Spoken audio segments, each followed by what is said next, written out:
Our Pure Cotton Club, formals and casual shirts. We Care Super Shield 100 Ultra Defense Broad Spectrum Sunscreen with 100 SPF. Buy now. This festive season, travel the world with Grand Royal Tours. எங்களை பார்த்து அவங்களுக்கு ஒரு பயம் இருக்கிறது இல்லை. நீங்கள் தான் 75 ஆண்டுகள் பவள விழா கொண்டாடிய கட்சி ஆலமரம் அரசமரம் நீங்கள் சொல்கிறீங்க. நேற்று வந்த கட்சி தாவேக்கான்னு சொல்கிறீங்க. நேற்று வந்த கட்சி தாவேக்காவை பார்த்து ஏன் பயப்படுறீங்க? பொதுக்கூட்ட மேடைகளில் ஒரு கருத்தை பதிவு பண்ண முடியல, உடனே ஒரு பொய் வழக்கை பதிவு செய்து சிறைப்படுத்துறீங்க. இப்போ என்ன கருத்து சுதந்திரம் இது? கருத்து சுதந்திரமா இல்லை வெங்காய சுதந்திரமா? இது சமூக நீதி மாடல்ன்றீங்க. எந்த பக்கம் திரும்பினாலும் கஞ்சா. இது சமூக நீதி மாடல்லாம் கிடையாதுங்க, இது கஞ்சா மாடல். இது எந்த பக்கம் திரும்பினாலும் கள்ளச்சாராயம், எந்த பக்கம் திரும்பினாலும் ரவுடிசம். நீங்க சமூக வலைதளத்துக்குள்ள போங்க, ஒரு நாளைக்கு 5 பேர் வெட்டிக்கிட்டு சாகுறான். கேட்டா கஞ்சா போதை 0 புழக்கத்தில் இருக்கிறது தமிழ்நாட்டில்னு மா சுப்பிரமணியம் அவர்கள் சொல்றாரு. சொல்றதுக்கு அசிங்கமா இல்லையா? கள்ளக்குறிச்சியில் 69 பேர் இறந்து போனாங்களே, எதை குடிச்சு? கள்ளச்சாராயத்தை குடிச்சு. அந்த கள்ளச்சாராயத்தை விற்பனை செய்தது யாரு? திமுக தான். சொல்றாரு ஐயா ஸ்டாலின் அவர்கள். அப்பாவா கேட்கிறேன், யாரும் குடிக்காதீங்க. ஐயா, ஆட்சியும் அதிகாரிகளும் உங்கள்கிட்ட இருக்கு ஐயா. நீங்க வந்து யார்கிட்ட வேஷம் போடுறீங்க அப்பான்னு? ஐயா ஸ்டாலின் அவர்கள் அப்பாலாம் கிடையாது, அவர் ஒரு டப்பா. தொகுதி வாரியாக எங்க தோழர்களுக்கு பிரச்சனை கொடுக்குறாங்களா இல்லையாமா? நாள்தோறும் ஆளும் திமுக கட்சியை சார்ந்தவர்கள் அவ்வளவு நெருக்கடிங்க. ஆளும் திமுக பயந்து கொண்டு தான் இருக்கு. வாடகை வாய்களை வைத்து கொண்டு எங்களை பேச வைக்கிறாங்க. ஐயா ஸ்டாலின் அவர்கள் பேச பயப்படுறாரு. அவர் என்ன நினைச்சிட்டாருன்னா, ஐயா ஸ்டாலின் அவர்கள் வந்து எங்க தலைவருடைய பேரை சொல்லிட்டாருன்னா எங்க தலைவர் ஃபேமஸ் ஆயிடுவாராம். ஆடா பாவிங்களா! மக்கள் கூட்டணிக்கு முன்னாடி திமுக கூட்டணியோ என்டிஏ கூட்டணியோ சாதாரண தூசிக்கு சமங்க. அனைத்து கட்சியுமே இந்த மக்களோட நாங்கள் இருக்கோம். ஐயா ஸ்டாலின் அவர்கள் மக்களோடு இருக்கிறேன்னு சொல்லிட்டு 12 கட்சியோட தானே வர்றாரு. நாங்கள் மக்களோடு இருக்கிறேன்னு திமுக 234 தொகுதிகளிலும் தனித்து போட்டியிட தயாரா. தாவேக 234 தொகுதிகளிலும் தனித்து போட்டி. திமுக போட்டியிட சொல்லுங்க பார்ப்போம். கூட்டணி கட்சியினுடைய தயவு இல்லைன்னா திமுக என்கின்ற ஒரு கட்சி தமிழ்நாட்டிலே கிடையாது. எங்களை வந்து தற்கூரிகள் கூட்டம், விசிலடிச்சான் குஞ்சுகள் என்றெல்லாம் சொல்கிறாங்க.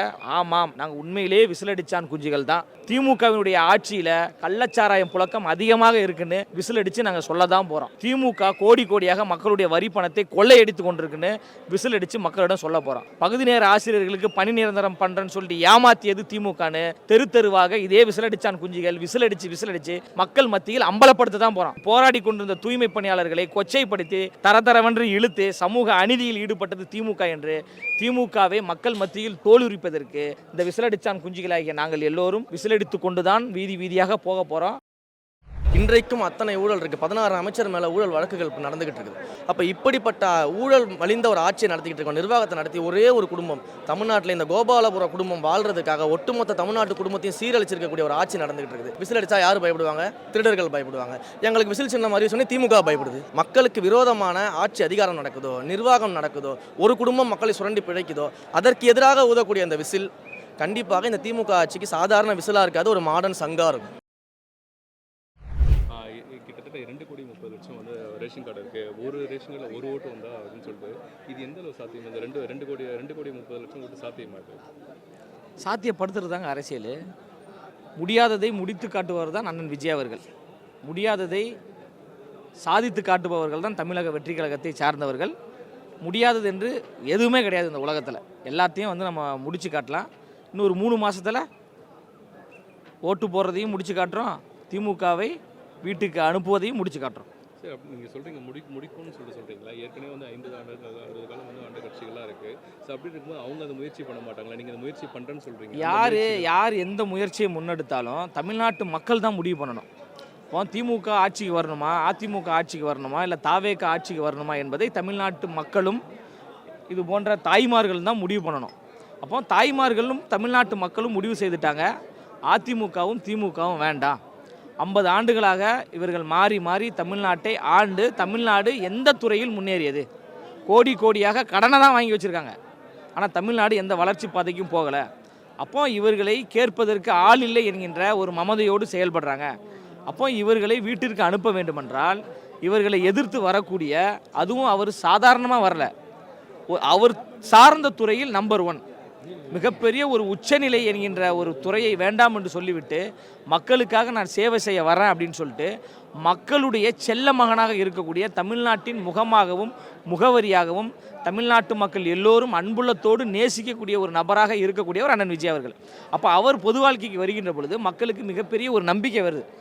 நம்ம வீட்டில் நேசித்த டிவியை பார்த்து நேசிச்சுட்டு இருந்த ஒரு நபர் நமக்கு சேவை செய்வதற்காக, நமக்கு அரசியல் செய்வதற்காக, நம்மளுடைய உரிமைகளை மீட்பதற்காக, நம்மளுடைய வரிப்பணத்தை நல்ல திட்டங்களை உருவாக்குவதற்காக நமக்கு வேலை செய்ய வராரு. அவருடைய வேலையை வேண்டாம் என்று உதறி தள்ளிவிட்டு நமக்காக வராரு. அப்போ அவரை நம்ம கைவிட்டக்கூடாது, அவருக்கு நம்ம வாக்களிக்க வேண்டும் என்று தமிழ்நாடு முழுவதும் மக்கள் முடிவு செய்து விட்டார்கள் ஓட்டு போடுவதற்கு. இன்னும் 3 மாதத்தில் நீங்கள் கேட்ட அந்த எண்ணிக்கையை தாண்டி எங்களுடைய வாக்கினுடைய எண்ணிக்கை இருக்கும். யாருக்குமே அழுத்தம் கொடுக்காதீங்க, சுதந்திரமாக விடுங்க அப்படின்னு சொல்லி யாரை நோக்கி வந்து இந்த வார்த்தைகள்? ஆட்சியில் இருக்கின்ற ஆட்சியாளர்களை பார்த்து தான் அண்ணன் விஜய் அவர்கள் சொல்கிறாங்க. அதுவும் குறிப்பாக தீய சக்தி திமுகவை நாங்கள் சொல்கிறோம். ஏன்னா அவர்கள் எப்படியாவது தமிழக வெற்றி கழகத்தை அழித்து விட வேண்டும், ஒழித்து விட வேண்டும், அண்ணன் விஜய் அவர்களை வந்து அரசியலிலிருந்து அப்புறப்படுத்த வேண்டும் என்று பல வழிகளில் முயற்சி செய்கிறாங்க. போய் அவதூறுகளை பரப்புகிறாங்க. கட்சி தோழர்கள் முன்னெடுக்கக்கூடிய நிகழ்வுகளுக்கு அனுமதி கொடுப்பதில்லை. நலத்திட்ட உதவிகள் கொடுத்து அதை தடுக்கிறாங்க. கொள்கை விளக்க பொதுக்கூட்டங்கள் நடத்தின அதை தடுக்கிறாங்க. ஒரு பேனர் வைக்க முடியல, போஸ்டர் ஓட்ட முடியல, அனுமதி வாங்கி கொடி கம்பத்தில் கொடியை ஏற்ற முடியலை. எல்லாவற்றையும் தடுக்கிறார்கள் என்றால் அப்போ எங்களை பார்த்து அவங்களுக்கு ஒரு பயம் இருக்கிறதுல. நீங்கள் தான் 75 ஆண்டுகள் பவள விழா கொண்டாடிய கட்சி, ஆலமரம் அரசமரம் நீங்கள் சொல்கிறீங்க. நேற்று வந்த கட்சி தாவேக்கான்னு சொல்கிறீங்க. நேற்று வந்த கட்சி தாவேக்காவை பார்த்து ஏன் பயப்படுறீங்க? களத்துக்கு போவோம், மக்கள்கிட்ட போவோம், மக்கள்கிட்ட கொள்கையை சொல்லுவோம், கோட்பாடை சொல்லுவோம். நாங்கள் அதிகாரத்துக்கு வந்தால் மக்களுக்கு இந்த வாக்குறுதிகளை நிறைவேற்றுவோம் நம்ம சொல்லுவோம். மக்கள் முடிவு செய்ய போகிறாங்க. ஸ்டாலின் சிறந்த தலைவரா, அண்ணன் விஜய் அவர்கள் சிறந்த தலைவரா, இல்லை எடப்பாடி பழனிசாமி அவர்கள் சிறந்த தலைவரா என்பதை மக்கள் முடிவு செய்வாங்க. அதற்கான வாக்களிக்கும் உரிமையை அண்ணல் அம்பேத்கர் அவர்கள் சட்டத்தின் மூலமாக நமக்கு கொடுத்துருக்கிறாரு. அப்போ அந்த ஓட்டு போடுற உரிமையை பறிக்கக்கூடிய ஒரு செயலாகத்தான் திமுக செய்து கொண்டிருக்கு. சுதந்திரமாக விடுங்கன்னு தான் நான் சொல்கிறோம். எங்கள் தலைவர் மக்களை சந்திக்க போகணுன்னு விருப்பப்படுறாரு. மக்களை போய் மாவட்டந்தோறும் பார்க்கணுன்னு நினைக்கிறாரு. அனுமதி கொடுக்க மாட்டேன்றீங்க. காவல்துறையும் அதிகாரமும் ஐயா ஸ்டாலின் அவர்களிடம் இருக்குது. இப்போ நீங்கள் ஒத்துழைப்பு தரணும்ல. அண்ணன் விஜய் அவர்கள் எந்த மாநிலத்திலங்க இருக்காரு? தமிழ்நாட்டில் தானங்க இருக்கிறாரு. அப்போ தமிழ்நாட்டின் முதலமைச்சர் தானே பாதுகாப்பு உறுதி செய்யணும். அவரின் கீழ் இருக்கின்ற காவல்துறை தானே பாதுகாப்பு உறுதி செய்யணும். ஏங்க, இந்தியாவிலேயே அதிகமாக வரி கட்டக்கூடிய நடிகர்கள் பட்டியலில் அண்ணன் விஜய் அவர்கள் 2வது இடத்துல இருக்கிறாருங்க. ஒய்பிரிவு பாதுகாப்பில் இருக்கக்கூடிய ஒரு முக்கியமான ஒரு நபர் தமிழ்நாட்டு மக்களை பார்க்க போகிறாருன்னா தமிழ்நாட்டு மக்கள் முழுவதும் தனக்கான மக்கள்னு ஐயா ஸ்டாலின் அவர்கள் உணரணும். அவர் வந்து திமுகக்கான முதலமைச்சரா இல்லை தமிழ்நாட்டுக்கான முதலமைச்சரா? தமிழ்நாட்டுக்கான முதலமைச்சர். அப்போ தமிழ்நாட்டு மக்களை இன்னொரு கட்சியை சார்ந்த ஒரு நபர் பார்க்க போகிறாருன்னா தமிழ்நாட்டு முதலமைச்சராக அவருக்கு பொறுப்பு இருக்குது. அந்த மக்களை பாதுகாக்க வேண்டும் என்று, அந்த தலைவரை பாதுகாக்க வேண்டும் என்று, அந்த தலைவர் அனுமதி கேட்டால் அனுமதி கொடுக்கணும். நீங்கள் அனுமதி கொடுக்க மாட்டேன்றீங்க. தாவேக்காவை எப்படி நசுக்கலான்னு பார்க்குறீங்க? இதுவா ஜனநாயகம்? இதுவா கருத்து சுதந்திரம்? கருத்து சுதந்திரத்துக்காக போராடிய கட்சின்னு நீங்கள் திமுகன்னு சொல்கிறீங்க. தாவேக்கா கட்சியை சார்ந்தவர்கள் சமூக வலைதளத்தில் ஒரு கருத்தை பதிவு பண்ண முடியல, உடனே வழக்கு பதிவு பண்ணி சிறைப்படுத்துறீங்க. பொதுக்கூட்ட மேடைகளில் ஒரு கருத்தை பதிவு பண்ண முடியல, உடனே ஒரு பொய் வழக்கை பதிவு செய்து சிறைப்படுத்துறீங்க. இப்போ என்ன கருத்து சுதந்திரம் இது? கருத்து சுதந்திரமா இல்லை வெங்காய சுதந்திரமா? இது சமூக நீதி மாடல்ன்றீங்க. எந்த பக்கம் திரும்பினாலும் கஞ்சா. இது சமூக நீதி மாடல்லாம் கிடையாதுங்க, இது கஞ்சா மாடல். இது எந்த பக்கம் திரும்பினாலும் கள்ளச்சாராயம், எந்த பக்கம் திரும்பினாலும் ரவுடிசம். நீங்கள் சமூக வலைதளத்துக்குள்ளே போங்க, ஒரு நாளைக்கு 5 பேர் வெட்டிக்கிட்டு சாகுறான். அவன்லாம் வந்து தடை செய்யப்பட்ட போதைப் பொருட்களை உட்கொண்டு போதை தலைக்கு ஏறி அவன் அம்மாவை வெட்டுறானா, அப்பனை வெட்டுறானா, தம்பியை வெட்டுறானா, தங்கச்சியை வெட்டுறானா, யாரை வெட்டுறானே தெரில. கேட்டால் கஞ்சா போதை 0 புழக்கத்தில் இருக்கிறது தமிழ்நாட்டில்னு மா சுப்பிரமணியம் அவர்கள் சொல்கிறார். சொல்கிறதுக்கு அசிங்கமாக இல்லையா? கிலோ கணக்கில் கஞ்சா தமிழ்நாட்டுக்குள்ளே வருது, பல போதைப் பொருட்கள் உள்ளே வருது. கோடி கோடியாக போதைப் பொருட்களை விற்று கொள்ளையடித்த ஒரு நபருக்கு திமுகவினுடைய அயலக அணியில் பொறுப்பு கொடுத்தது யாருங்க? இதே திமுக தான்.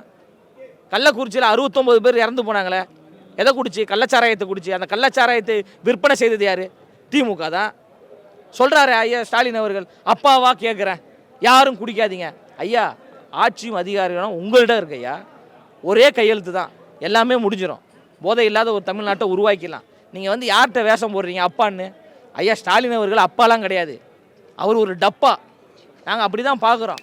அதிகாரம் உங்கள்கிட்ட இருக்குங்க, நீங்கள் என்ன வேணாலும் செய்யலாங்க. ஏமாத்துறீங்க. 4.5 வருஷம் அமைதியாக இருந்துட்டு திடீர்னு இப்போ என்ன மாணவர்கள் மீது உங்களுக்கு அக்கறை? திடீர்னு லேப்டாப் கொடுக்குறீங்க. பாஜக மட்டும் நேரடியாக தாக்க மாட்டீங்க. இருங்க, பாஜக மட்டும் நேரடியாக தாக்க மாட்டீங்க. தாவேக்கா பார்த்து திமுக பயம் சொல்கிறீங்க. எப்போவுமே ஆட்சியில் இருக்கவங்க என்றைக்குமே வந்து என்னன்னா வந்து மற்றவங்களை அழுத்தது தான் காரணம். அது எப்படி வந்து தாவேக்கா பார்த்து திமுக பயம்னு எப்படி நீங்கள் உறுதியாக சொல்கிறீங்க? அதாவது எங்களுக்கு வந்து யாரை பார்த்தும் பயம் கிடையாதுங்க. ஏங்க, அது பக்கா லூஸ் கட்சிங்க. நாங்கள் பக்கா மாஸ் கட்சி. நாங்கள் வந்து அதிகாரத்தில் இருக்கக்கூடிய, ஆட்சியில் இருக்கக்கூடியவரோட சண்டை போட்டுக்கிட்டு இருக்கோம். சீமானை பற்றிலாம் நீங்கள் கேட்காதீங்க. அவரெல்லாம் வந்து நாங்கள் ஒரு பொருட்டாகவே பார்க்கறதில்ல. ஏன்னா காலையில் ஒன்று பேசுவார், மதியம் ஒன்று பேசுவார், நைட்டு ஒன்று பேசுவார், திருப்பி அடுத்த நாள் காலையில் போங்க வேறு ஏதாவது ஒன்று பேசுவார். அது வாயா இல்லை வாஷ் பேசினா கூட எங்களுக்கு தெரியாது. அதனால் அவர்களை பற்றி நீங்கள் கேள்வி கேட்காதீங்க. அவர்களுக்கு பதில் சொல்லி எங்களுடைய நேரத்தை செலவிட நாங்கள் விரும்பலை.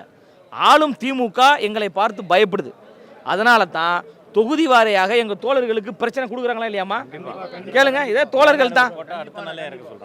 நீ காட்டுப்பா, விஷுவலில் காட்டுப்பா. எல்லாம் வந்து எங்கள் கட்சி தோழர்கள், பொறுப்பில் இருக்கக்கூடிய தோழர்கள், தொகுதி வாரியாக வேலை செய்யக்கூடிய ஒரு தோழர்கள். நாள்தோறும் ஆளும் திமுக கட்சியை சார்ந்தவர்கள் அவ்வளோ நெருக்கடிங்க.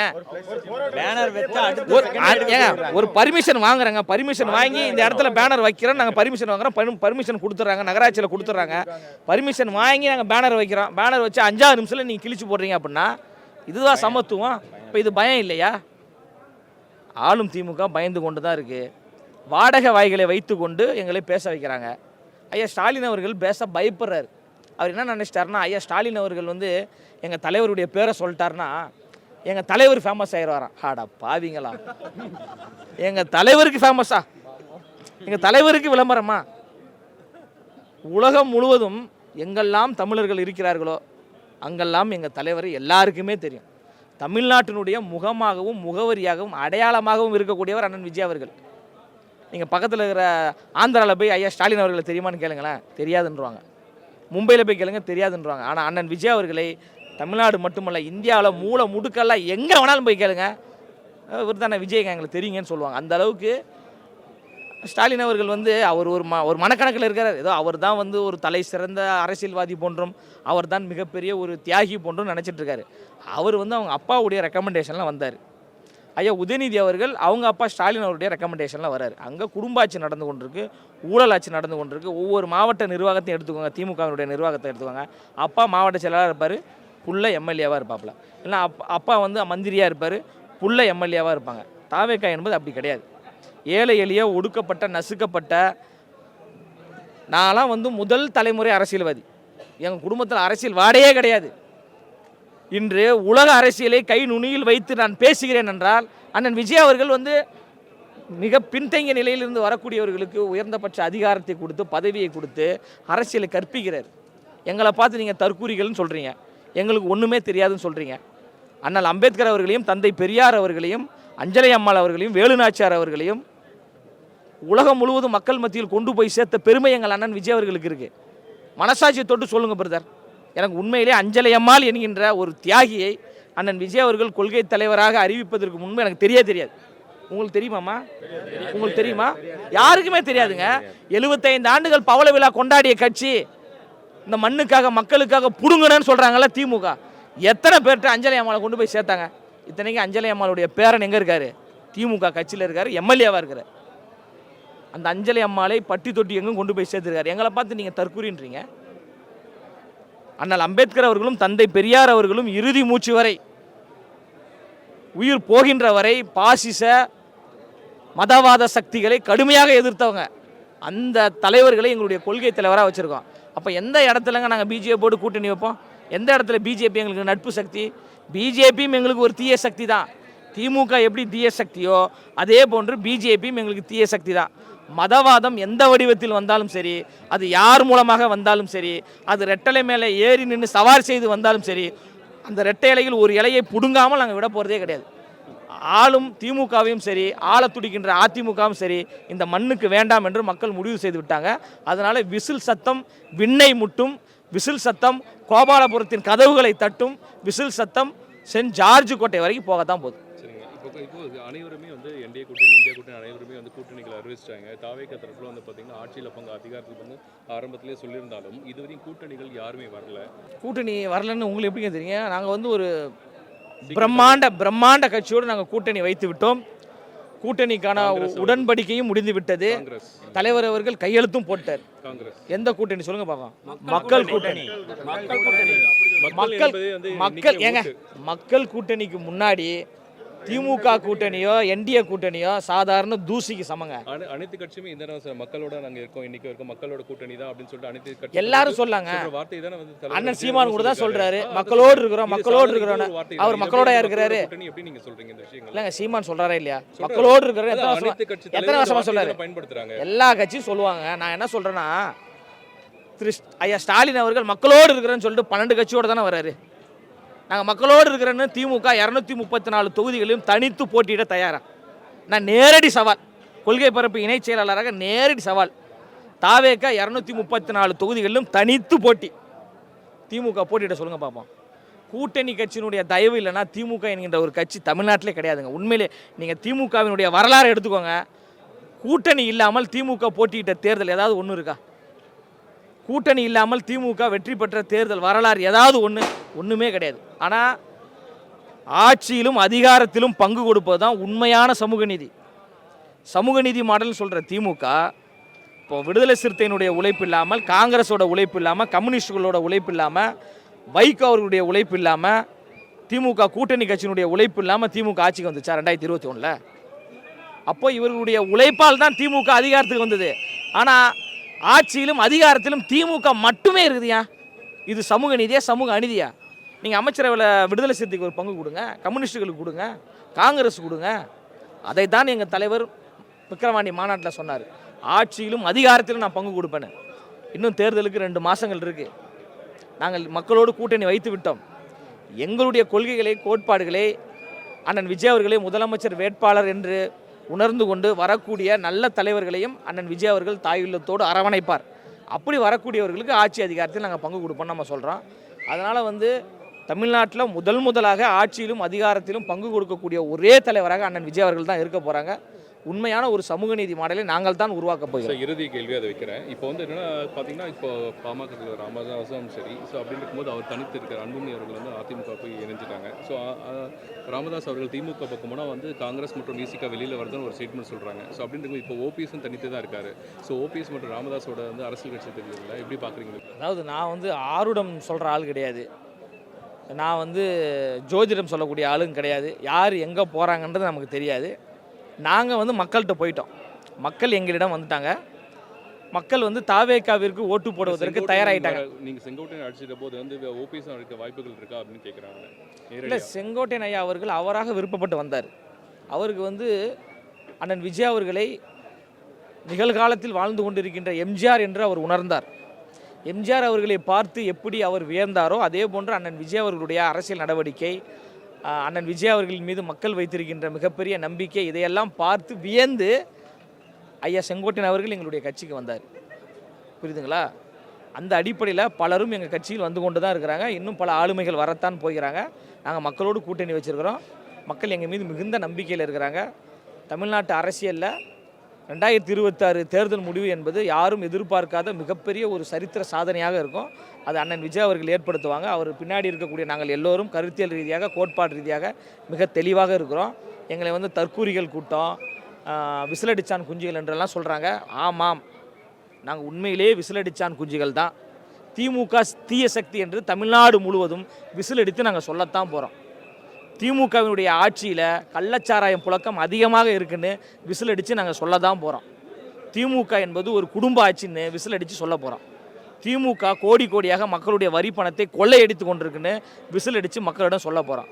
பகுதி நேர ஆசிரியர்களுக்கு பணி நிரந்தரம் பண்ணுறேன்னு சொல்லிட்டு ஏமாற்றியது திமுகன்னு தெரு தெருவாக இதே விசிலடிச்சான் குஞ்சுகள் விசிலடித்து மக்கள் மத்தியில் அம்பலப்படுத்த தான் போகிறோம்.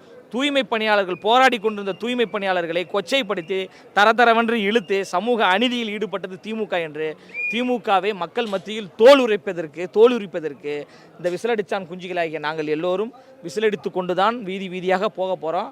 இது மிகப்பெரிய ஒரு பாசிச ஆட்சி, மக்கள் விரோத ஆட்சி, மக்களை ஏமாற்றி கொண்டிருக்கின்ற ஆட்சி. இந்த ஆட்சியை வீட்டுக்கு அனுப்ப வேண்டும் என்று விசில் இருக்கா கொடுங்க. விசிலடிச்சான் குஞ்சுகளாகிய நாங்கள் எல்லோரும் இன்னும் 3 மாதத்திற்கு தமிழ்நாடு முழுவதும் இந்த விசிலடிச்சான் குஞ்சுகள் விசிலடித்து திமுகவை வீட்டுக்கு அனுப்புவோம். 2026 அரசியல் 2 முனை போட்டி தான். ஒன்று தாவேகா அணியா, இன்னொன்று திமுக அணியா. தாவேகா மக்களோடு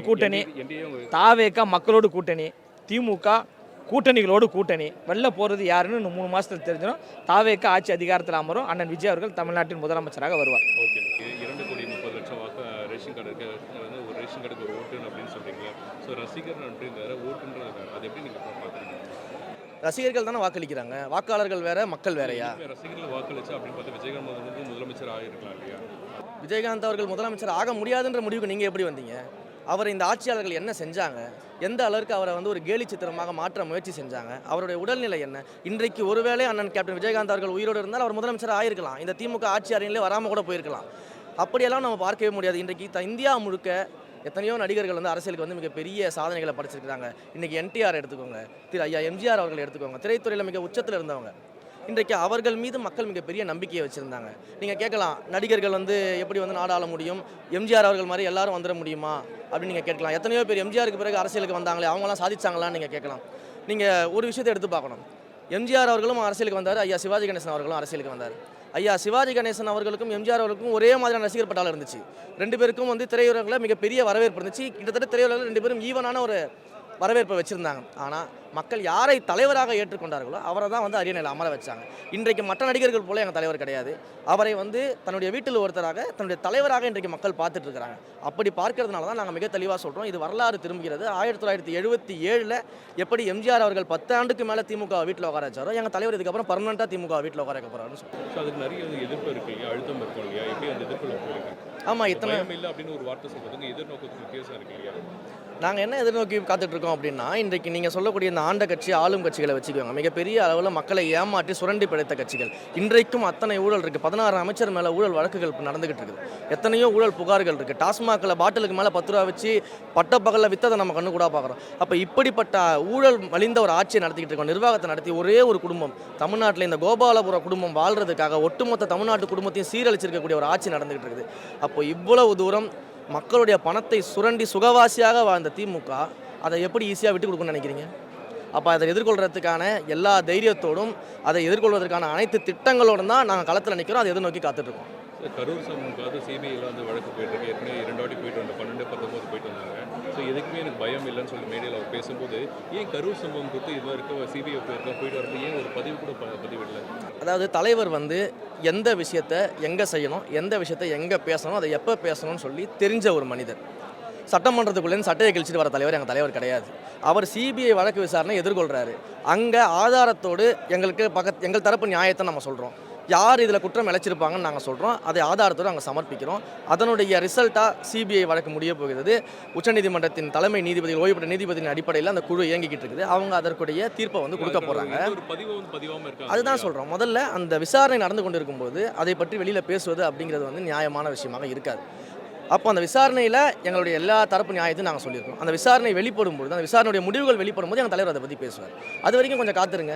ஏன் அதை லீகலாக பண்ணிக்கிட்டு இருக்காரு? ஒரு தலைவர் கரெக்டாக இருக்கக்கூடாதா? எங்கள் தலைவர் கரெக்டாக இருந்துட்டு இருக்காரு. இல்லை, தலைவர் கரெக்டாக, தலைவர் கீழே இருக்க தொண்டர்கள் வந்து என்ன பண்ணுறாங்க, தலைவர் கரெக்டாக என்ன பண்ணுறது தெரிஞ்சுக்கிறது நியாயமான ஒரு விஷயம் தானே? நியாயமான விஷயம். தலைவர் வந்து சிபிஐ விசாரணைக்கு போகிறாங்க. அவர் வந்து அங்கே சாட்சியமாக பதில் சொல்கிறாரு. எங்கள் தரப்பு நியாயத்தை அங்கே சொல்லியிருக்கேன்னு சொல்கிறாரு. இதற்கு மேலே என்ன தெரியணும்? உள்ளே கொடுத்த டாக்குமெண்ட்டையும் வெளியில் கொடுக்கணும்னு எதிர்பார்க்குறீங்களா? அது வந்து சிபிஐ பண்ணும். சரி, ஓகே. இந்த 2020 சட்டமன்ற தேர்தல் அப்படின்றது கூட்டணிகள் வந்து என்னன்னா வந்து இந்தியா கூட்டணி சரி, அதிமுக காங்கிரஸும் திமுக வந்து என்னன்னா முடிவு பண்ணிட்டாங்க. தாவேகா தரப்புல முடிவு பண்ணல. ஒரு சில வார்த்தைகள் சொன்னால் காங்கிரஸ் வந்து தாவேகா பக்கம் வருது, ஒரு சில பேச்சுவார்த்தைகளும் போயிட்டு ரீசிக்காக வர மாதிரி இருக்கு. இது எப்படி நீங்கள் பார்க்குறீங்க? நாங்கள் கூட்டணி முடிவு பண்ணிட்டோமே. தலைவர் அறிவிச்சார், நீங்கள் பார்க்கலையா? இத்தனை ஆண்டு காலமாக அவரை உச்சத்தில் அமர வைத்து அந்த மக்களோட தான் கூட்டணின்னு தெளிவாக அறிவிச்சிருக்காரு. மக்களோட நாங்கள் பயணம் பண்ணுறோன்னு சொல்லியிருக்காரு. அப்படி எங்களை நம்பி தோழமை சக்திகள் வந்தால் அரவணைக்கவும் தயார்னு சொல்கிறாரு. நாங்கள் வந்து கூட்டணி கட்சிகளை நம்பி இருக்க திராவிட முன்னேற்ற கழகம் கிடையாது. தமிழ்நாட்டில் திராவிட முன்னேற்ற கழகம் அதிகாரத்தில் பங்கு வரவங்களை கொடுக்கணும்னு சொல்லி அது ஆஃபர் நினைக்கிறீங்களா? பற்றி வந்து இது பண்ணல அப்படின்னா ஆஃபர் நீங்கள் சொல்லலாம். அப்போ வந்து கூட்டணியே கிடையாது, தனித்து தான் 234 சட்டமன்றத்துக்கும் தனித்து தான் இருக்குன்றது வெளிப்படை ஒரு விஷயம் இருக்குது. அப்போ ஆட்சியில் பங்கு அதிகாரம் பங்கு ஏன் சொல்லணும்? ஏன் சொல்லணும் அப்படின்னா, இன்றைக்கி நீங்கள் திமுகன்ற ஒரு கட்சி எடுத்துக்கோங்க. 13 கட்சியோடைய கூட்டணியில் இருக்கிறாங்க. அந்த 13 கட்சிகளும் திமுகவிற்காக தேர்தல் பிரச்சாரம் பண்ணுறாங்க, பரப்புரை செய்கிறாங்க, களத்தில் போய் வேலை செய்கிறாங்க, அந்த வாக்கு வங்கியை வந்து பெற்றுத்தரதுக்கான பணிகளில் செஞ்சுக்கிட்டு இருக்கிறாங்க. அந்த கட்சிகளுக்கு, அந்த கட்சியில் இருக்கக்கூடிய தோழர்களுக்கு, அந்த கட்சியை நம்பி வாக்களித்த மக்களுக்கு, அந்த கூட்டணி கட்சியை நம்பி வாக்களித்தாங்களே அந்த மக்களுக்கு அந்த கட்சியினுடைய தலைவர் வந்து ஏன் அதிகாரத்துக்கு வரணும் அப்படின்ற எண்ணம் இருக்காதா? அப்போ அந்த கட்சியினுடைய தலைவர் வந்து ஒரு நல்ல பொசிஷனுக்கு வரணும், ஒரு மினிஸ்டர் ஆகணும், ஒரு துணை முதலமைச்சர் ஆகணுன்ற எண்ணம் அந்த மக்களுக்கோ அந்த தோழர்களுக்கோ இருக்காதா? அப்போ அதுதானேங்க ஜனநாயகம். கோபாலபுர குடும்பத்திலிருந்தே துணை முதலமைச்சர் வரணும், கோபாலபுர குடும்பத்திலிருந்தே எம்பிக்கள் வரணும், கோபாலபுர குடும்பத்திலிருந்தே அமைச்சர்கள் வரணும், கோபாலபுரம் குடும்பம் தான் தமிழ்நாட்டை ஆளணும். என்ன தமிழ்நாடா கோபாலபுர சொத்தா? தாவேக்கு அப்புறம் விஜய்க்கு அப்புறம் வந்து வேற யாரும் வந்து அவங்க பையன் வந்தா கூட வந்து ஏத்துக்க மாட்டீங்களா? நான் கேட்குறேன். இல்லை நீங்கள் அதிமுக நீங்க போய் ஓகே திமுக குடும்ப ஆட்சி அப்படின்னு சொல்றீங்க. ஸோ அப்படி இருக்கும்போது தாவேக்கு விஜய் அப்புறம் ஒரு அடுத்த யார் அப்படின்னு சொல்லி பார்த்தா விஜயோட மகன் எங்கள் தலைவர் மு க ஸ்டாலின் இல்லைங்க. எங்கள் தலைவர் மு க ஸ்டாலின் கிடையாது. என்னுடைய மகன் வந்து அரசியலுக்கே வரமாட்டாருன்னு சொல்லுவார், என்னுடைய மகன் எம்எல்ஏ ஆக மாட்டாருன்னு சொல்லுவார். அந்த முரண் கிடையாது. பட் திமுக இருக்கிறது ஒத்துக்க வேண்டிய விஷயம் தான். பட் வந்து தாவேக்கு அப்போ நீங்கள் கேள்வி உங்ககிட்ட நான் கேட்குறேன். ஆக்சுவலாக தாவேக்கு விஜய்க்கு அப்புறம் யார் அப்படின்னு ஒரு கேள்வின்னு வரும்போது பொதுவான ஒரு கருத்து. முதல்ல 2026 தேர்தலில் எங்கள் தலைவர் முதலமைச்சர் ஆக போகிறாரு. இன்னும் அடுத்த 30 ஆண்டு காலம் அரசியலில் பயணப்பட போகிறாரு. இந்த மக்களை ஆள போகிறாரு. தொடர்ந்து தமிழக வெற்றி கழகம் ஆட்சி கட்டில் அமரப்போகுது. நாங்கள் அதை நோக்கி தான் போய்கிட்டு இருக்கோம். அதுக்குள்ளே நீங்கள் ஏன் ஒரு ஹைப்போதெட்டிக்கல் கொஸ்டினுக்கு போயிட்டீங்க? சரி, கடைசி கேள்வி. இப்போது இந்த விசில் சின்னம் வந்து கொடுத்துருக்காங்க. ஸோ அப்படின்னு இருக்கும்போது விசில் எந்த அளவுக்கு வந்து எல்லா பட்டி தொட்டி மக்களும் எப்படி கொண்டு போகுது, எப்படி கொண்டு போக போகிறீங்க? விசில் சின்னம் அறிவித்த உடனேயே அது பட்டி தொட்டி எங்கும் பரவிக்கிட்டு இருக்குது. அதனால தான் இன்றைக்கி திமுக வந்து இங்கே எடுத்து பாருங்கள், தமிழ்நாட்டில் இந்த விசில் சின்னம் அறிவித்த உடனேயே இப்போ நம்ம தெருவில் விசில் அடித்தா யார் பயப்படுவாங்க? நைட்டில் வந்து போலீஸ் ரோந்துக்கு வராங்க. விசில் அடித்தா யார் பயப்படுவாங்க? திருடர்கள் பயப்படுவாங்க. எங்களுக்கு விசில் சின்னம் அறிவிச்சோன்னே திமுக பயப்படுது. ஆமாங்க, இன்றைக்கு விசில் சின்னம் அறிவித்ததுலேருந்து எத்தனை வகையான அவதூறுகளை பரப்புறது, அந்த சின்னத்தை பற்றி தவறாக பரப்புவது, இன்னொரு சின்னத்துடைய புகைப்படத்தை போட்டு வந்து மாற்றி ஓட்டு போட்டுருவாங்கன்னு சொல்லி பரப்பிவிடுறது, தன்னுடைய இணையத்தில் கைக்கூலிகளை வச்சு இந்த வேலைகள்லாம் பண்ணுறதுனா இது பயத்தின் வெளிப்பாடு தானே. இது பயத்தின் வெளிப்பாடு தானே. அப்போ நீங்கள் பயந்துருக்கிறீங்க. திருடர்களுக்கு தான் காவல்துறையுடைய விசிலை பார்த்தா பயம் வரும். அப்போ இது வந்து காக்கும் விசில், இந்த மக்களுக்கான விசில். இது மக்களுக்கு எதிராக எப்பெல்லாம் ஊழல் நடக்குதோ, மக்களுக்கு விரோதமான ஆட்சி அதிகாரம் நடக்குதோ, நிர்வாகம் நடக்குதோ, ஒரு குடும்பம் மக்களை சுரண்டி பிழைக்குதோ, அதற்கு எதிராக ஊதக்கூடிய அந்த விசில் கண்டிப்பாக இந்த திமுக ஆட்சிக்கு சாதாரண விசிலாக இருக்காது, ஒரு மாடர்ன் சங்கா இருக்கும். 8 மாவட்டங்கள் வந்து முடிச்சிட்டாங்க. மிச்சம் மீதமுள்ள 30 மாவட்டங்கள் இருக்குது. ஸோ இருக்கிறதே வந்து பார்த்திங்கன்னா கிட்டத்தட்ட வந்து ஒரு 2 மாத காலங்களுக்கு எப்படி அதுக்குள்ளே வந்து 30 மாவட்டங்கள் கவர் பண்ண போகிறீங்க? இப்போ வந்து தேர்தல் பிரச்சார வடிவமைப்பதற்கான ஒரு குழுவை வந்து தலைவர் அறிவிச்சிருக்காரு. அது அக்கா கேத்ரின் அவர்கள் கூட அந்த குழுவில் இருக்கிறாங்க. அதே போல் தேர்தல் அறிக்கை தயாரிப்பதற்கான ஒரு குழுவை வந்து தயாரிச்சிருக்காங்க. அதில் வந்து ஐஆர்எஸ் அருண்ராஜ் அவர்கள் இருக்காங்க. அவரோட சேர்ந்து தேன்மொழி பிரசன்னா அவர்கள்லாம் பணியாற்றிட்டு இருக்கிறாங்க. தொடர்ந்து எங்களுடைய அடுத்த கட்ட திட்டங்கள், பயணங்கள், மக்கள் சந்திப்பு நிகழ்வுகள், பிரச்சாரங்களுக்கான அனைத்து பணிகளையும் நடந்துகிட்டு இருக்குது. விரைவில் அதற்கான அதிகாரப்பூர்வ அறிவிப்பு வெளியாகும். MCR Pure Cotton Club, formals and casual shirts. WeCare Super Shield 100 Ultra Defense Broad Spectrum Sunscreen with 100 SPF. Buy now. This festive season, travel the world with Grand Royal Tours.